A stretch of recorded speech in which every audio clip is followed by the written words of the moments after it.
Hola, qué gusto de volver a saludarle. Soy Vitalino Ajanel, docente de la Facultad de Teología de la Universidad Jesuita Rafael Andívar, campus de Quetzaltenango, Guatemala. En este episodio hablaremos de las parábolas de Jesús de Nazaret. Le invito para que se quede hasta el final. Empecemos. De Jesús a Cristo. Conociendo al Jesús histórico para llegar a proclamar al Cristo de la fe.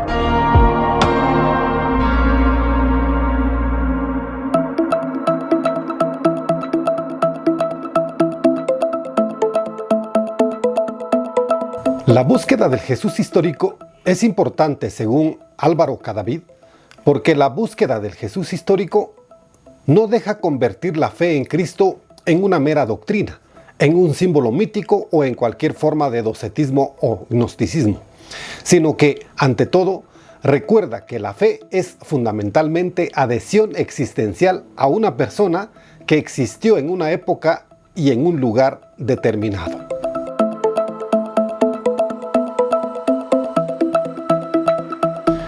Para el tema de este episodio hemos seleccionado frases del artículo La filosofía de la vida de Jesús de Nazaret, escrito por José Ignacio González Faus.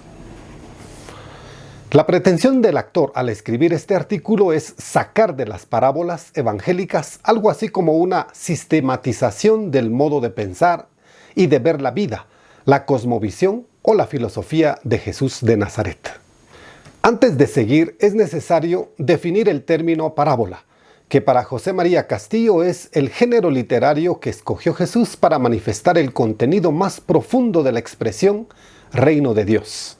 Más adelante en su libro El reino de Dios por la vida y la dignidad de los seres humanos, Castillo, citando a Peisker, expresa que el concepto genérico de parábola admite diversas acepciones, tales como imagen, metáfora, comparación, ejemplo, alegoría, pero más allá de la cuestión terminológica y conceptual, y de admirarse de cómo la creatividad y la originalidad de Jesús, aunado a su habilidad de tomar ideas de las actividades domésticas y cotidianas para presentarlas como ejemplos que dejan en el oyente no solo una gran enseñanza, sino la invitación a autoevaluarse, hacerse parte de la historia relatada y compararse con alguno de los personajes citados en las parábolas, lo que interesa aquí es comprender ese misterio revelado a la gente sencilla, como lo expresa Mateo en el capítulo 13, versículos del 10 al 13 de su Evangelio, haciendo alusión a la respuesta del mismo Jesús ante la pregunta de sus discípulos de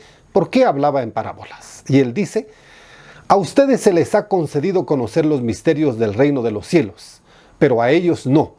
Porque a quien tiene se le dará más todavía y tendrá en abundancia, pero al que no tiene se le quitará aún lo que tiene. Por eso les hablo por medio de parábolas, porque miran y no ven, oyen y no escuchan ni entienden. Volvamos a González Faus. Este jesuita agrupa las parábolas evangélicas en una triple clasificación. Un grupo habla simplemente de la vida y casi todas van introducidas por la referencia al reino. Con alguna preferencia en el Evangelio de Mateo, el reino de los cielos se parece a. Otro grupo de parábolas trata de visibilizar la bondad de Dios, su misericordia que desborda las capacidades humanas de comprensión. Finalmente, un tercer grupo, el más numeroso, se caracteriza por contraponer dos comportamientos humanos, de tal modo que aquel que a primera vista parecería más sensato o digno de aprobación, es el que acaba siendo desautorizado en la conclusión de la parábola. Las parábolas que hablan de la dureza y la esperanza de la vida dejan notar la visión de la vida de Jesús, que gira alrededor de la analogía con el campo, con la tierra, aunque otras como la levadura, la perla o la red no desfiguran esta analogía fundamental. En este grupo se nota un primer rasgo, el de un realismo poco esperanzado, de ojos muy abiertos y aspiraciones muy modestas. Según Jesús, en la parábola del sembrador, que está en Mateo 13:1-9, el que siembra ha de contar con que una gran parte de su siembra va a ser estéril, lo que cae en el campo se pierde en sus 3/4 partes, pisoteado por la convivencia humana, ahogado por las espinas del deseo o simplemente porque no ha encontrado una tierra bastante rica. Otro elemento de las parábolas son las analogías de que Jesús echa mano. Son situaciones vitales bañadas por la idea del riesgo, de la paciencia y de la esperanza. No emplea la planificación, la exactitud o el cálculo. Quizá esto explica su preferencia por el recurso o la imagen del campo. En las parábolas que tienen a Dios como tema, Jesús no habla de él defendiéndolo ni calificándolo, sino señalando una conducta. Las parábolas de la oveja y el dracma perdidas, la del hijo pródigo, de Lucas 15, 3, 32, la de los trabajadores de la viña, la de los 2 deudores o la del juicio final de Mateo 20, 1 y siguientes, 18, 23 y siguientes y 25, 31 y versículos siguientes. Tienen en común que describen unas conductas que no parecen humanamente viables. Pero Jesús no pretende dar en ese momento ninguna lección de pedagogía familiar, de deontología laboral o filantropía, sino solo hacer notar que la sensación de inviable que provocan esas conductas descritas nos acerque a la incomprensible gratuidad de Dios, que se justifica solo por ella misma y que no puede ser clasificada ni medida por nosotros, porque siempre se desmarca de nuestros cánones.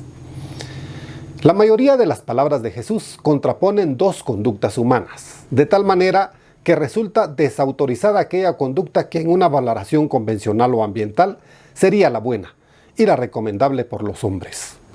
La parábola de los 2 hijos, que está en Mateo 21, 28 y siguientes, encarna 2 modos de comportarse con Dios: el que dice y no hace, y el que no dice pero actúa. La sociedad y las religiones establecidas acaban siempre por valorar más el decir que el hacer, pues a través de la complicada red de mediaciones de la convivencia, el decir resulta siempre más perceptible, mientras que el hacer es más difícil de percibir y medir.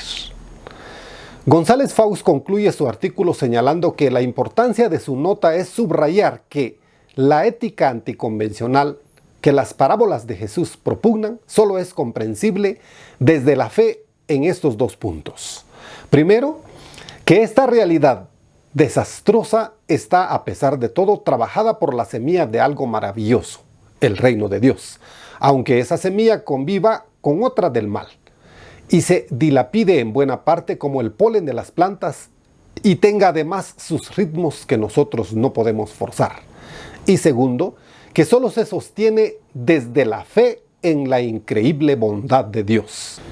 Aquí se ve cómo fe y obras nunca han sido para Jesús realidades enfrentadas y cómo todas las discusiones de la teología posterior sobre esta cuestión arrancaban en realidad de un planteamiento equivocado. El planteamiento que identifica fe con pura creencia intelectual y que identifica obras con obras de la ley. Le invito a leer el artículo del autor citado que se encuentra en la dirección electrónica señalada en la descripción del video.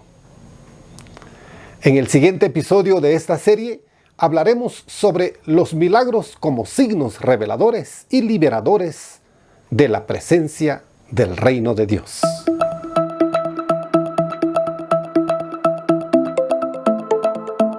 Muchas gracias por su atención.